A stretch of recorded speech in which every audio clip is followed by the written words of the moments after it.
At the age of 21, I met a man who I thought was offering a life of world adventure and independence for my disjointed family. In exchange, I got pregnant and gave up my independence. But in return, what I got was an education in having drug dealers chase me, and having to leave the country, domestic abuse, and like I said, I had to leave the country. But what I did learn from the many black market people that I met of international stealing, thievery, was that, as you said before, that confidence is an inside job. And it's funny how right after you, it's great. We forget, it really comes from within, so it's wonderful to be after you. Now, has anyone seen the motorcycle movie, The World's Fastest Indian? Oh, there's a lot of great motorcycle movies. Well, he said to a young boy, if we don't go after our dreams, then we might as well be a vegetable. And after giving up my independence and freedom, that's exactly how I felt, like a vegetable. Has anyone here ever been on a motorcycle? Oh, wow, awesome. On the back or riding it? All right. Well, many people say it's the most freeing experience of their lives. And I'd like you all to join my biker club. Because we're going to go on a ride today. We're going to talk about gears and how the gears in life, they actually are like riding a motorcycle. You move up and move through things, just like you shared with us. Many of you shared with us. And so when I first came back from Europe with my two toddlers, back up there. So there was an opportunity I had. So we have to make sure that we take up opportunities when we have to make changes in our lives. And one day there was a knock on the door, and a dark-haired man came to the door, and he said, I have something to return to your husband. So I opened the door, through the gate. It was a gated door that we lived in. I lived in Romania at the time. And he slid a thick white envelope through the gate. And as he left, I shut the interior door, and I went over to the safe in the kitchen. It was hidden behind the tiles. Sometimes there were other things there and there, but this time there was the real treasure. It was both my girls' American passports. See, usually they would be hidden. He would hide them from me and keep them at his mother's house. And my stomach just dropped because, I tried to leave other times. And so I thought about it. If I left this time, I knew it was going to happen. So sometimes, yes, we have to make choices.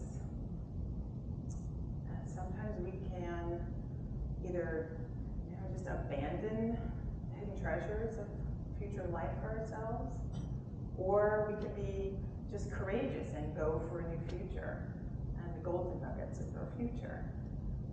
So I had to make a real choice that day, knowing that he knew all kinds of people, and like I said, the passports were a problem. So now I had to make a choice of what do I do first. Do I go buy the 3 tickets for myself and my 2 toddlers, or do I go to the police station where some of his friends worked?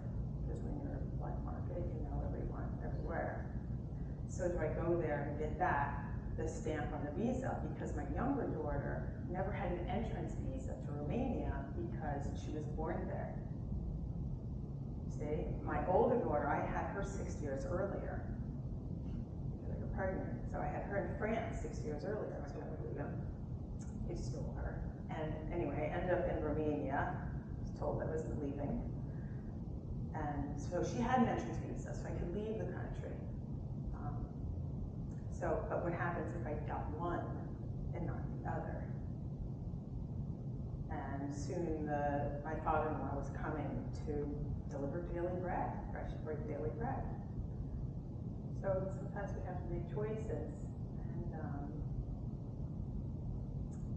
just like on a motorcycle, you can move forward in life in gears and change gears. And I hear so many gears that so many of you have gone through. And thank you for sharing. And so when we ride our motorcycle, I learned to ride about 12 years ago. Does anyone else have a license here? No? Okay. You do? Okay. My sister. So yeah, I learned how to ride about 12 years ago. And the thing about riding is you really have to be very aware and balanced, just like in life. You have to be balanced in what you do as you move forward.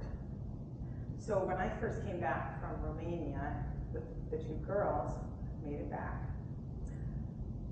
When I made it back, I had to just find my balance and awareness and my own voice again. I had no voice. I just did what a mother was supposed to do, like I was told.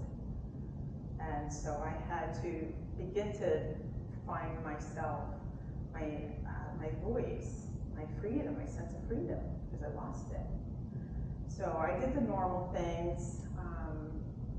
I thought about getting a job, going back to school to get a college degree, getting the toddlers in kindergarten, and nursery school.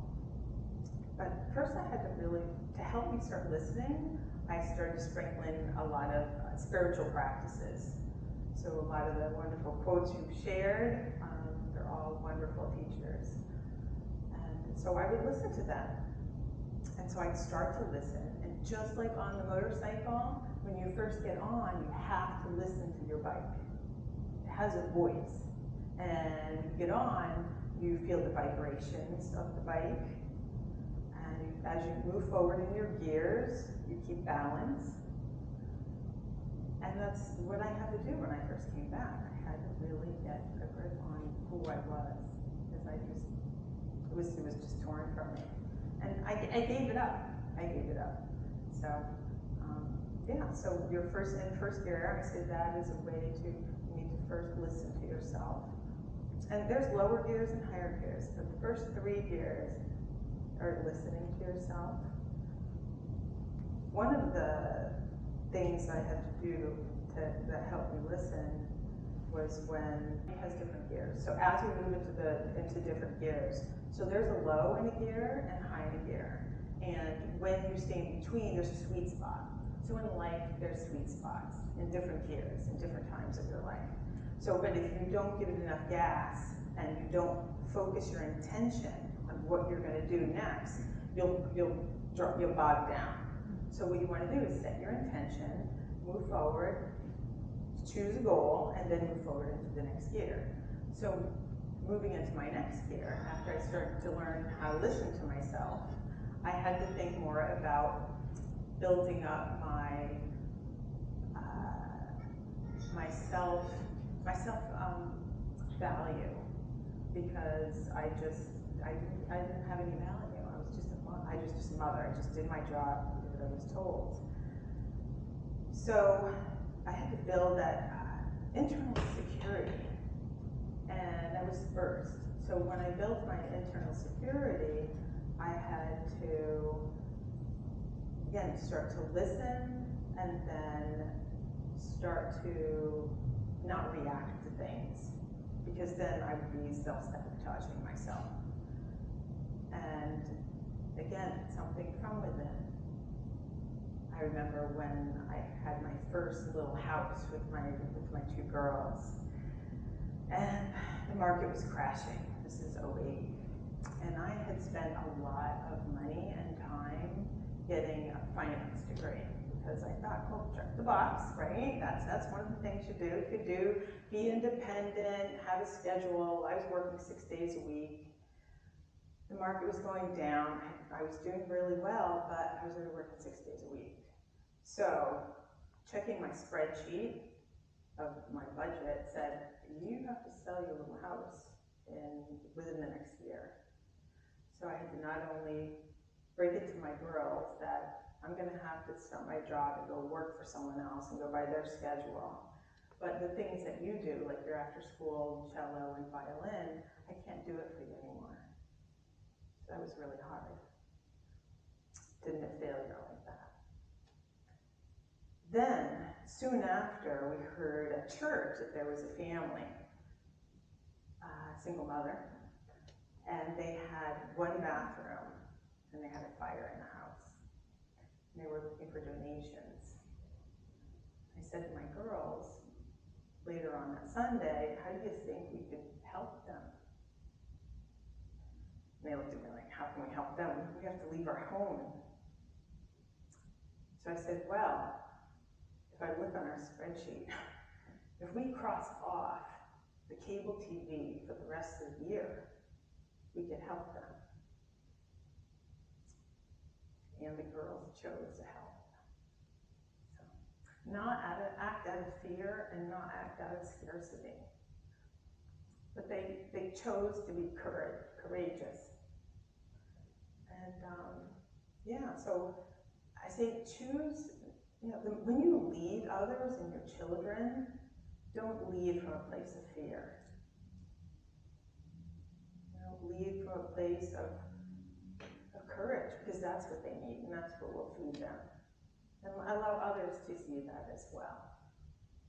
And then you're moving through your second gear, you're with me, we're going. And slower gears. So once you learn how to listen, find some inner security, then you can really test your value. So when we come out of curves in life, we actually use third gear a lot, because you don't go up a gear while you're going in a curve. You do it, you pull into the next gear as you go around the curve. And you don't know what's around that curve. So it's just like facing a new challenge. That's when you use your third gear. And you start to see your value, you're like, I'm doing this, this is good. And one of the things, when you're riding, you also have to be very aware of the traffic and the road conditions, the temperature changes. You start up in the morning, and I could be plugged in.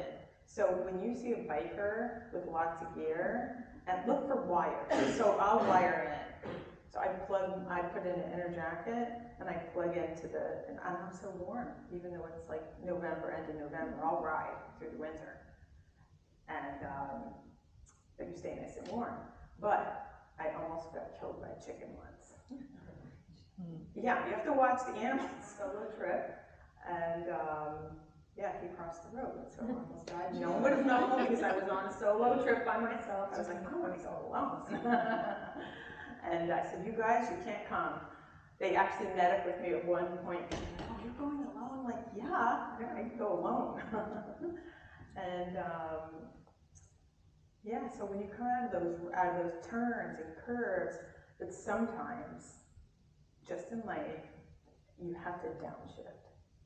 Everyone wants to get to the higher gears, but obstacles, hills, just things get in your way. And you've got to downshift, and then find that sweet spot again. Don't stay bogged down. And when you're in your RPMs are going up, you're gonna hit a flat line. And that means you better be ready to go up to the next gear. Because otherwise you're just wasting time and energy. So have your focus, move up to the next level, move up to the next gear. And once we have our value, once you're in third gear, you're really doing it. I mean, you're really going in life, and your turns and your curves, and things will change. And that's okay. It's okay, because you're like, there's a new discovery out there, there's new things. And one of the things I love about writing is, like in life, there's so many exits and entrance ramps in life to choose from. And it's up to us to choose which one we want to take, how long we want to be there, get off it. And then also, I love seeing the wildflowers in between the mile markers. You know, we go past those mile markers. And the different colors, to me, represent the different experiences people have.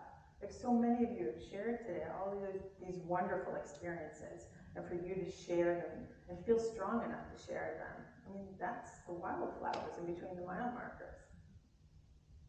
So there's never a wrong turn. I'm not afraid to get lost. Hurry up and get lost, because then you can hurry up and come back. But the best leaders, the best road captains, you know when you see a gaggle of bikers, and there's one in front, and he's the captain, and he usually knows the best captains, they know all the side roads to take. You're not taking any highways. You're taking all the side roads, and I said it's like going to a monastery. It's another tourist story, but sometimes when I go to the monastery, you hear the monks chant, and you get into a rhythm. Same thing when you're in a group of bikers. You're staggered, and you're just in the same rhythm, and you trust. You have to trust the captain, and he knows all the little roads to take. And I'd ask sometimes a really good captain. I know one, and I said, how do you do this? No one knows. He's been leading rides. He's 82. He rides like a speed demon, and he's been leading all kinds of groups. He's a real biker. And he said, you know what? I just don't fear. I don't know all the roads. I kind of know north and south, east, west. I know how things go. He said, I just go. He says, just about every time we go on our 8-hour ride, he says, there's always a couple roads that I've never been on before. So, go for it. Go get lost. Just go on the ride, Don't sit there and stay still. Don't waste your RPMs. It's too precious, It's confidence is from within. And Anthony Hopkins, he also said, in life, if you don't move ahead, yes, you'll be vegetable, but you'll miss out, because I'd rather go 5 miles just flat out on my bike. And they said, well, aren't you afraid you die? If you crash? He says, no, I live more in that short time on a bike than many people do in their whole lives. So, I wish you many sweet spots in life. Hit your highlights and really go for the high gears. Because just like you said, the high gears, whether your bike goes 5, 6, whatever your gears are, because different ones have different gears, that's where you meet your most vulnerable self. And that's a true biker. A true biker is someone who has adventures and experiences and meets people. And not only meets people, but you meet yourself when you meet people. And that makes a real biker. So I wish you many happy travels. Thank you.